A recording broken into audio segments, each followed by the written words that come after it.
Hi students, how are you? Hope you are studying well. So it is in continuation of our session for class 12th. The chapter is Reproduction in Organisms. So in today's class, we will try to deal regarding the most important topic in the how the reproduction occurs in plants and animals as well. So the phases we will be discussing. As you know that children, plants, I hope you have seen the plants. You have seen the plants. This is called the Vinca rosea, the very important medicinal plant it has. So you should have available in all parts of our place. You can see that it has a very important medicinal plant. Now, as you see that the plant when you start, this is the flowering stage. Before the flowering stage, the plant would have started. That phase, there are two phases in this. One phase is called vegetative phase. That is called vegetative phase or juvenile phase also we can call it. Next, when you reach a particular phase, that particular phase is called the reproductive phase or the maturity phase where they start flowering. So friends, there are two phases that you see both in plants as well as in animals. The beginning, the growing stage, we can say that's called vegetative phase or juvenile phase. And when its maturity starts, that is where the onset of the flowering. Likewise, in the case of animals and all these things, the reproduction, the stage begins. That's called the maturity phases. Now this is about the phases here. So in today's session, we will be talking regarding the sexuality in organisms. Sexuality in organisms. So this is, so as I said you that it has so important phases. Two important phases are there. One phase is that it has the presence of a vegetative phase or juvenile phase, as I said you. This is one phase. The second phase is said the reproductive phase. Reproductive phase. So these are the two phases that we see in both the plants as well as in animals. Next is, in the case of plants, first let us talk about regarding the plants. Then we should compare that with animals. Both the sides, if you're learning, that will be highly useful for you. This kind of learning, make it very simple for you. So, if you see here, dear friends, first we'll talk about the sexuality in plants, and then later on we'll discuss regarding the animals. You see, in the plants, as I said, the plants are growing up. You have studied in class 11th. What are the various phases? Right? It has I think you remember that. There's a growth curve that takes place. Right? There's a sigmoidal growth curve. So like this, in the beginning, you see the plants, it starts with the seeds, germination, it germs. Okay, it may be hypogeal germination or epigeal germination. And once it starts, then seedling is produced and it starts growing up. So what is it happening here? That is due to the presence of, well, you have to recollect. That is due to the activity of the meristems, isn't it? That mostly it is the primary meristems. The apical meristems are there, which you will remember that. So the primary meristems, that's mainly which of apical meristem as well as intercalary meristems.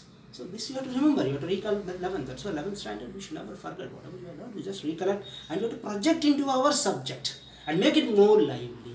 Most very important thing. So because of this primary meristems, they start growing up and we see that the leaves are produced and the stem elongates, and then after that we see that the activity of the nodes are produced, internodes are produced, the leaves are produced. As we see in these cases, you can see that the node from which the leaf is being produced and there's the internode. All this start elongates. So that is called the vegetative phase.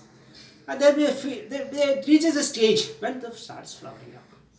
Now, based on this flowering, there is cycles in plants. What are the different types of cycles in the plants? That we will see. I hope you are understanding it, children. Cycles. So the vegetative phase is there, it starts growing, and a time will come, a period will come when the flowering will vary in the plants. So based on its flowering, and its life cycle. What is important? The plants are classified into 3 types. They are namely, so we talk about the life cycle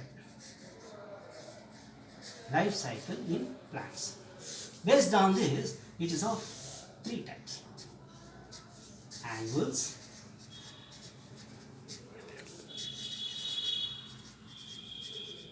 biennials, and perennials. I hope you understand perennials. So, annuals, they complete their cycle within 1 year. Therefore, vegetative phase is there, they go to the reproductive phase and they die. That is, they perish. They complete their life cycle within 1 year. So, they complete in 1 year. Just remember, very 1 year they complete their life cycle. Everything is happening. So, what is the examples? All the cereal crops. Best example is rice and wheat. Biennials, this is the word biennials are there. Annuals are very easy to remember, the annual income. You could have seen in your some of the biodata forms given in your schools, you know that. They will ask what is the annual income of your father. Monthly income or per month. Annual means the whole year, the 12 years, 12 months. 12 months, what is the 12 months or 1 year? That's called annuals. So within that, they complete their life cycle. So you have to add that analogies in your mind. Biennials completes the life cycle 2 years. In first year they have the vegetative phase, in the second year they flower, they fruit, and then they perish. This is called 2 years. They complete their stages in 2 years. The example for this is radish,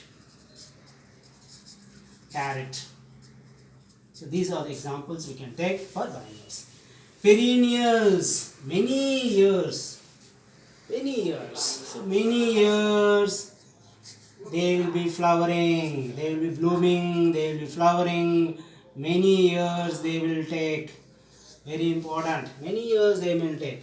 Examples all mango, neem plants. You can see that these are the examples I'm considering.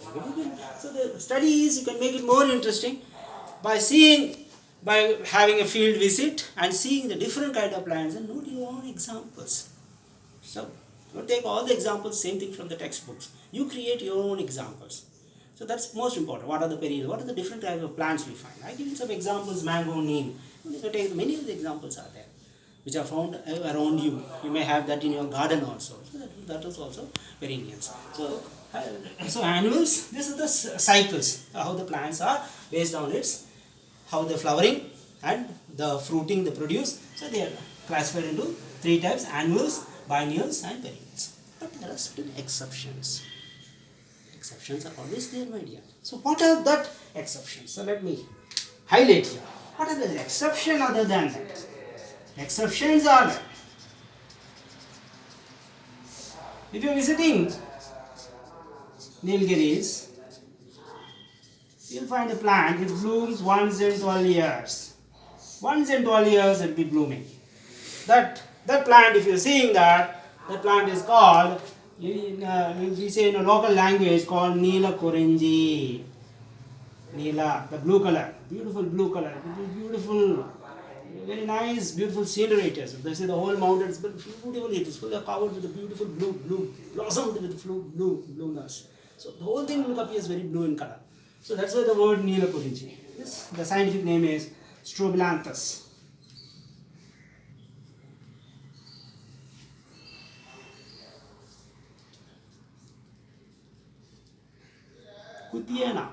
Kuntiana. So this is the genus. Always remember to underline it. This is the genus and this is the species name, and they should be in small letters. Okay, they should be in small letters. So this should only be in the capital letters. So Strobilanthus Kuntiana. So this is said with the scientific name of some of the plants called as Neela Korinji. It blooms once in 12 years. There are also other examples like bamboo. If you go to the northeast, you would have come across the very tall trees. They bamboo. They almost take more than 150 to 200 years. So they bloom after this. So many years they start flowering. So many years they take. So this is also some of the exceptions that we see in the plants, like Neela Korinji and bamboo. They start blooming after 150 to 200 years, and some plants like Neela Korinji, they take 12. After once in 12 years they start flowering. So these are some exceptions in the case of plants. Now, coming in the case of animals. If you talk in the animals cases, they have two types of animals we see based on the breeding. Based on the breeding, we have that in non-primate animals and primate animals.